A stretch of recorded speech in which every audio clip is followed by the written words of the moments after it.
Okay, guys, this is Mr. Ritter here.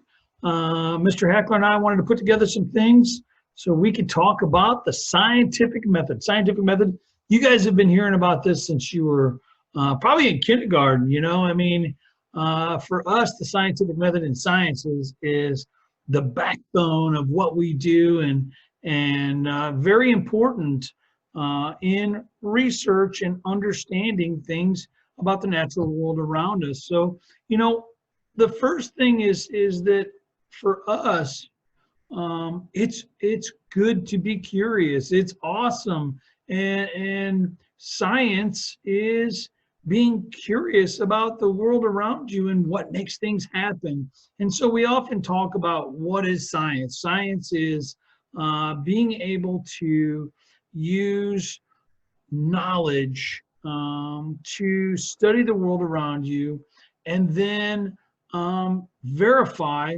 what you find. And so, in other words, it's the methods and procedure that we use to find out what knowledge is of our world. And so, for us, it's a way for us to understand what's going on. And I'm curious about everything. I know Mr. Eckler is too. We work on things and we want to just see, how does it work? Why does it work? What's going on here? And it's good to be curious. It's good. So what is the scientific method, right? So it is an organizational tool or system, if you will, that allows us to have an idea, gather information about something that we're curious about, organize it, and then test what we think is going on, and then communicating that information to people around us. And I think all of them are critical, but I think one of the most critical parts is, after you've done all this, being able to communicate the information and see what other people have found. And I think it's a great way to really find out what other people are doing. Maybe they have ideas that you can build upon, or your ideas help them understand what they need to do. So it's problem solving. We are problem solving using a set of organizational tools, ideas, gathering that information, testing that information, and then sometimes you're right and sometimes you're wrong. And if you're right, awesome, cool. But if you're wrong, then it's to build upon and to be able to figure out what else could it be. So understanding our world around us using this series of steps. So what are the steps? And so we look at the whole idea of the scientific method. What do I want to learn? What is it I'm trying to figure out? And I'm always trying to figure out different things. And so the idea is we make some sort of observation. We like, oh, I think, and I'll give you an example of the fish tanks in my room. We look at what is it that's out there, and we go, okay, I put 10 goldfish in my fish tank at school, and all of a sudden they all died. Well, I can go, well, it's probably because they didn't get enough oxygen. And if I just stop there, I just don't know. I don't know that's what happened. And so what I could do is say, okay, I think that lack of oxygen will kill fish. I do some research on it. Sure enough, it can. But if I don't test it, then I just don't know what happened. And so I formed my hypothesis. Lack of oxygen, if there's a lack of oxygen in my fish tank, then it will kill fish, or the fish will not be able to live, because they do not get enough oxygen to their gills, and they die. And so I can test that. I can measure the level of oxygen in all these tanks and test that. So I form my hypothesis, which is if, then, because. We'll talk about that in a minute. And then I test it. Now, when I test something, I'm testing because I want to see if my idea is right or it's wrong. And again, if it's wrong, then I have to go back and start all over again, knowing on my new information. Now, the idea is we collect and analyze data, right? So in this case, what I would do is I would set up, let's say, 10 fish tanks in my room, and each fish tank has 10 goldfish in it. And in the first fish tank, I would set up to where it had 100% normal water, all oxygen, 10 fish, temperature is, let's call it 75, pH is 7.5. Everything is the way it would be in my classroom. And then the rest of the tanks, everything would be exactly the same, except for the level of oxygen. So I can take the level of oxygen down in each tank a level of degrees, and I can find out how many fish die. I would then collect that data, analyze that data. Okay, in my second tank, 1 fish died. In my third tank, 2 fish died. In my fourth tank, 5 fish died. And then in my 10th tank, they all died. I can collect that data, then I would draw a conclusion. Here's the deal. I would then say, okay, this is what happened. And then I would go back and I would communicate that out to people. It's very important to do so. And as I communicate it out, now I'm looking at what did anybody else find? And I can compare that. So what are some observations I would make? I have 2 basic types of observations, qualitative and quantitative. I think about the word quality, right? How good something is. It's really quality, right? It's good. Quantitative, a quantity. So I have 10 M&Ms. That's a number. That's a quantity, right? I have 10 goldfish. That's a quantity, right? I can measure that. So I can count it. I have 10 meters. I can measure it with something like a meter stick or a tape measure. I weigh 250 pounds. Okay, I can measure that. I am 5'2". Okay, I can measure that. And interesting, 5'2", right? So 2 inches there. pH. pH is the level of hydrogen or hydroxide ions in a, you just know it as pH, right? 7 is neutral. Now we can see, is it acidic or is it basic, right? So with qualitative though, if we look down here, we have a quantity of pine trees. 1, 2, 3, 4, 5, 6. 1, 2, 3, 4, 5, 6, 7, 8, 9, 10, 11, 12, 13. Okay, 13 trees.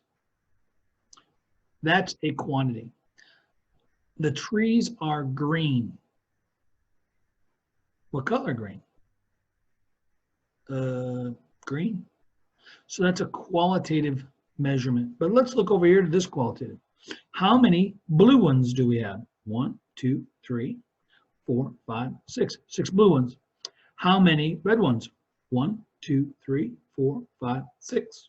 Okay. How many yellows? 1, 2, 3, 4, 5, 6. So we have an equal number of blue, red, and yellow.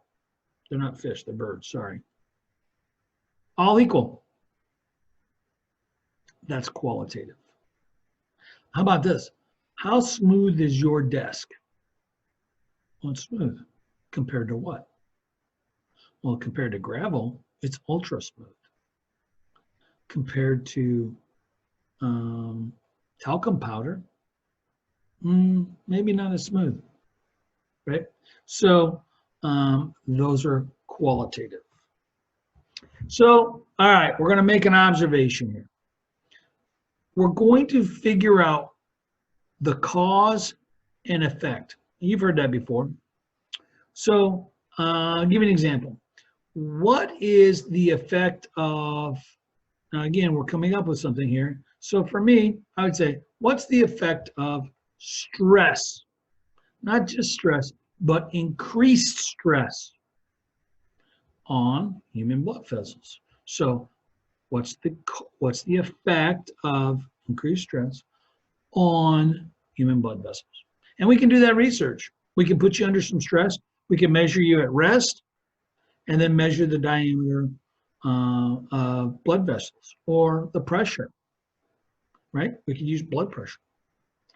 And then we can measure you under stress, like you're working really hard, right?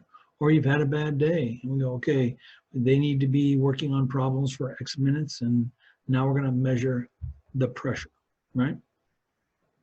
So if we do a little research ahead of time, it allows us to come up with, okay, what I think is going to be going on here, right? So we're not just throwing darts at a wall. We have a pretty good idea of what's going to happen. In fact, when we do some sort of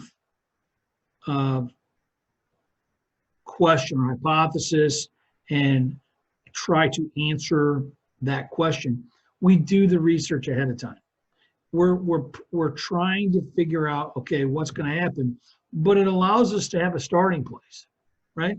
Other people have probably thought about a lot of things, and with the internet out there, you can find just about anything. Problem is whether it's good data or good information or bad information, right? So we like to use what's called vetted information or information from other scientists, not just people's opinions, right? And so research the question, find good information, and go, you know, I think if we add stress, the effect of increased stress is going to cause increased pressure in human blood vessels. We can figure that out. So we form a hypothesis. Now, the hypothesis is really the key to what we're doing. It needs to answer your problem. We need to be able to set it up in a way that we're able to make some sort of a prediction about what's going to happen as a result of something you did. So we use a simple 3-word start for this. If, then, because. So if you look at the example down here, if the fur on a cat is thicker, if, okay, so if fur, and we're looking at cats, is thicker, then it, being the cat, will stay warmer. So if fur is thicker, then the cat will stay warmer because fur traps body heat and insulates. We could test that. If, then, because. You could have all the same cat and figure out which one has thick hair, which one has thin hair, and then we can measure body temperature or something, right? So what we're doing is looking at the cause and the effect. Something we're changing, one thing we're changing, we'll talk about that. We're going to measure it, right? So the cause, whatever we change, that's called the independent variable, right? So independent variable, we only want to change one thing at a time. Why do we only want to change one thing at a time? Because if we change 2, 3, 4, 5, 6, 12, 24 things at a time, you don't know which one did it. It might be that it was a combination of things that did it. And so as a result, we change one thing at a time, we test, and then we measure. It's called the dependent variable. So what did we change? Independent variable. That's the thing that changes. Then we measure what the change is. That's the dependent variable. Just that simple. Okay, now when we put things in a graph, and we're going to talk about graphs, and you guys are going to be doing some graphs, and it's going to be awesome. We put the independent variable on the x-axis. And then we put the dependent variable on the y-axis. And by doing so, we're able to put together a graph that gives good information that's easy to read. Now, again, independent variable, what did we change? Dependent variable, what did we measure? Okay. All right, so let's look here. Identify the independent and dependent variables in the following statement. So we're going to go through these together. Pretty simple. So if you spend more time studying, so what are we changing? The time of study. Then your test scores will be higher. So what would you do? You would then measure grades. Now you would be the test subject and you would say, okay, I'm not going to study for this and I'm going to see what grade I got. Then the next time, I'm going to study for 10 minutes and see what grade I get. And I'm going to study for the next time, and I'm going to study for 20 minutes, see what grade I got. Third time, whatever, right? So independent variable, time studying, test scores, that's what I measured. If 5 lemon trees are each given a different amount of water, okay, we got 5 lemon trees, we're given different amounts of water. What do we change? The amounts of water. Then the tree that receives the most water will produce the largest lemons. So what would we do? We would set it up. Okay, different amounts of water. Then what would we measure? The size of lemons. The one with the largest. Okay, makes sense? Now, let's go to the next one. If the depth of the ocean water increases, then temperature will become colder. All right, so we look at this. All right, what are we changing? Ocean water depth. Independent. Dependent. Temperature is colder. Make sense? Pretty straightforward. When you look at it, the independent, what did you change? Dependent, what did you measure? Pretty simple. Okay, now we've taken and collected, we've done our experiment, we've collected our data. Now we've got to look at it in a way that makes sense.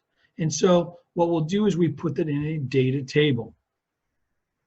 And the data table gives us a clear information of, okay, what do I have? If we have ocean depth, 10 meters, 20 meters, 30 meters, 40 meters, 50 meters, then right next to it, all I have to do is put in the column 20 degrees Celsius, 18 degrees Celsius, 13 degrees Celsius, 12 degrees Celsius. I can now see what that is. Now, again, qualitative versus quantitative, you just put it in the same way. And you should be able to determine soft. But when we put it in qualitative, just know that it's a scale, right? So it's a scale. Blue, bluer, bluest, blue, blue, blue, blue, blue, right? Soft, medium, hard, we put it into a scale. So once we've analyzed our data, collected our data, analyzed our data, and we put it into a data table like we have right here.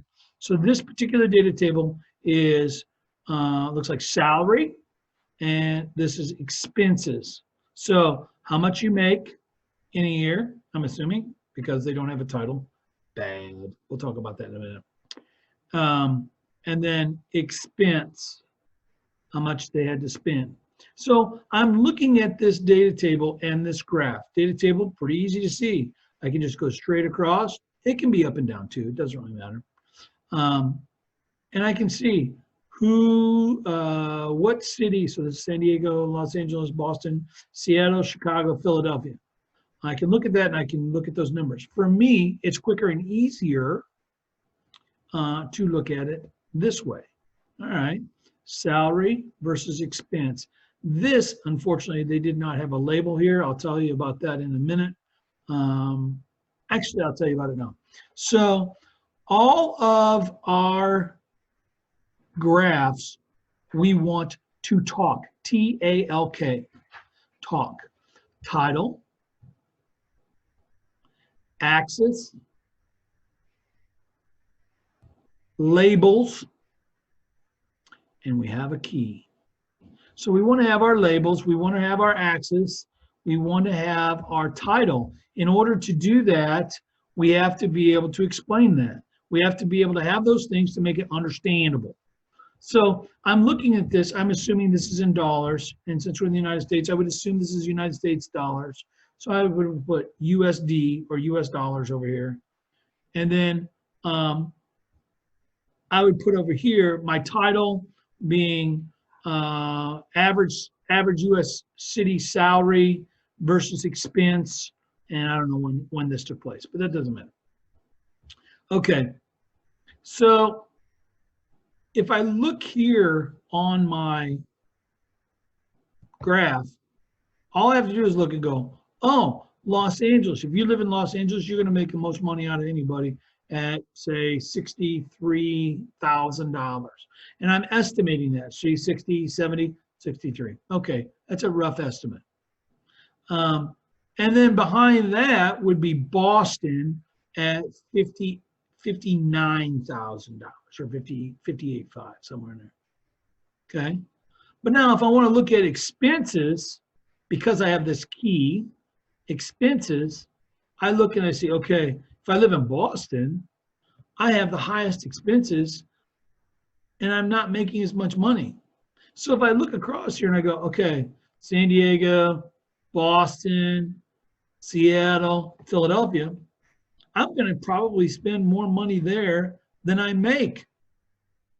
I don't know if I want to do that. But if I look at somewhere like Chicago or Los Angeles, too bad Pontiac's not in here. It would be higher expense, and then the salary or the expenses would be low, right? Different place. What does the data mean? You can determine what you want to determine out of this. Is one place a better place to live than others? Don't know that. The data doesn't show that. So we can only look at the data that's there. So we have different types of graphs, obviously. Bar graph, pie chart. This is a line graph, but notice these dots are all over the board. And what this is doing is doing the best line of fit. And so it makes sure that it's about the average to get the slope of the line. So again, line graph, we're looking at something that's continuous, time. That would be a line graph, right? Again, independent variable on the x-axis, the horizon, right? So the horizon is this line. This is the vertical, right? Horizon, horizontal, right? Okay. Dependent, what did we measure? Y-axis, X, Y. Okay. Bar graph. Now, these are whatever, I don't know what this is because it doesn't talk. This graph is not talking. It doesn't have a title. The axes are not labeled very well. The labels are not in, and then we don't have a key, right? But whatever it is one is less, it's at like 38, and 5 is at like 68. Right? So whatever this is going on here, they're not connected to each other. They're different.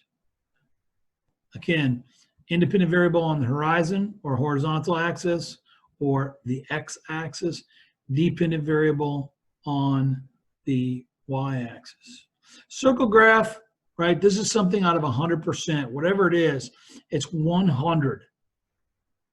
So when we look at that, we go, okay, it's something as a part of a whole. We then would say, oh, this is all of the gas in the world. I'm making that up. And then again, a scatter plot is the points. And then what we do is we put a best line of fit in here. Awesome.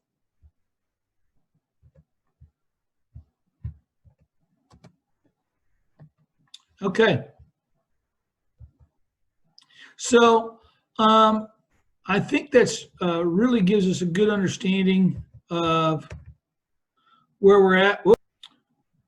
Okay, setting up a bar graph, right? So we're looking at this graph here.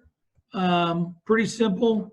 We're comparing oxygen levels, dissolved oxygen levels in streams. Again, x-axis, y-axis. We're looking at independent variable versus dependent variable. What are we measuring over here on the side? Again, the x-axis, horizontal, y-axis, vertical. We're looking at where we're at. We're labeling it. Notice here we have a title. We have a date. Okay. We have our axes indicated here. We have numbers. We have the labels. Uh-oh. There is no key here. That's all right. All right. So the last thing I want you to do, or we want you to do, is we want you to watch turtle or snakes. Which do cars hit more? This is one of our guys that we really like to watch, Mark Rober. Watch that, and we can't say thank you enough. Exciting, great job, and we'll see you on the next one.